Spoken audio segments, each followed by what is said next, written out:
পাকিস্তানি মুরগি আমি বাজার থেকে ড্রেসিং করে নিয়ে এসেছিলাম। তো তারপরেও আমি চুলার উপরে ভালো করে ঝলসে নিয়ে লোমগুলো পরিষ্কার করে নিয়েছি। তো কেটে ভালো করে ধুয়ে নিচ্ছি আমি। 3 বার ধুয়েছিলাম আমি। 3 বার ধোয়ার পর যখন ফ্রেশ পানি বের হয়েছে তখন আমি এটা ধোয়ার কাজটা শেষ করলাম। দেখুন আমার পানিটা একদম পরিষ্কার বের হয়েছে। মাংসগুলো সুন্দর করে ধুয়ে নিয়ে এখন আমি মশলাগুলো বাটিতে তুলে নিচ্ছি।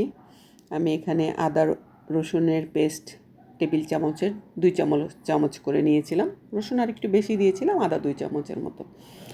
তো আদা রসুন একটু বেশি দিই এটাতে। পেঁয়াজ আর এখানে গরম মশলাতে আছে আমার এলাচ, দারচিনি, লং, গোলমরিচ এবং তেজপাতা।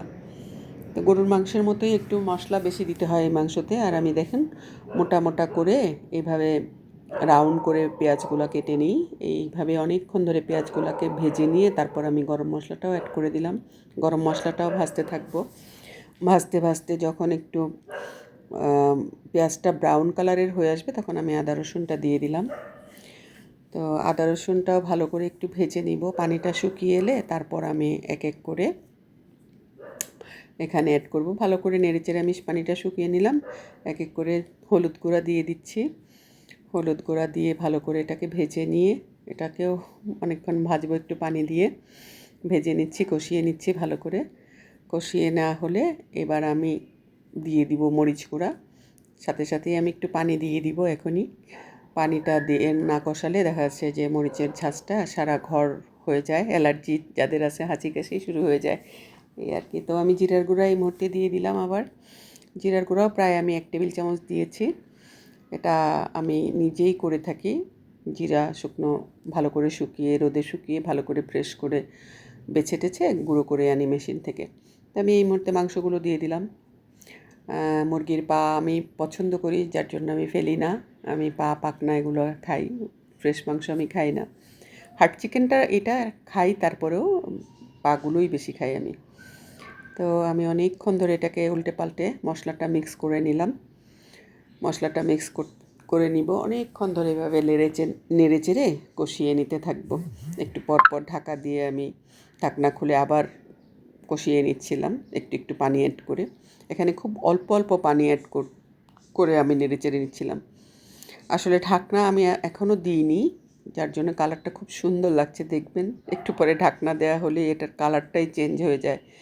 এই যে আমি ঢাকনা দিয়ে ঢাকনাটা তুলে নিয়ে এই মুহূর্তে দেখুন কালারটা পুরো চেঞ্জ হয়ে গেছে। তো যতক্ষণ পর্যন্ত ঢাকনা ছাড়া কষানো হয় ততক্ষণ পর্যন্ত কালারটা অনেক বেশি সুন্দর থাকে। এই যে দেখেন আস্তে আস্তে কালারটা চেঞ্জ হয়ে আসতেছে। আসলে হার্ড চিকেনটা এবং গরুর মাংসটা ঢাকনা দেওয়া ছাড়া রান্না করা যায় না। এটা তাহলে সেদ্ধ হয় না তাড়াতাড়ি। অনেকে তো প্রেশার কুকারে দিয়ে থাকেন, আমি অবশ্য এটা দিই না। তো আমি এই মুহূর্তে আলুটা দিয়ে দিলাম। আলুটাও ভালো করে আমি কষিয়ে নিব। মাংসটা অনেকটাই কষানো হয়ে গেছে। প্রেশার কুকারে দিলে আসলে মাংসর টেস্টটা আমার কাছে অনেক ভালো সেদ্ধ হয়, কিন্তু মনে হয় স্বাদটা একটু কম হয়। তো আমার আলুগুলো একটু ঝোল পানি দিয়ে কষিয়ে কষিয়ে নিয়ে এবার আমি ঝোল দিয়ে দিলাম। এবার ঝোল আলুতে মাংসটা ভালো করে রান্না করে নিব। আলুটা যেন ভালো করে সেদ্ধ হয়। মাংস অলরেডি আমার সেদ্ধ হয়ে গেছে।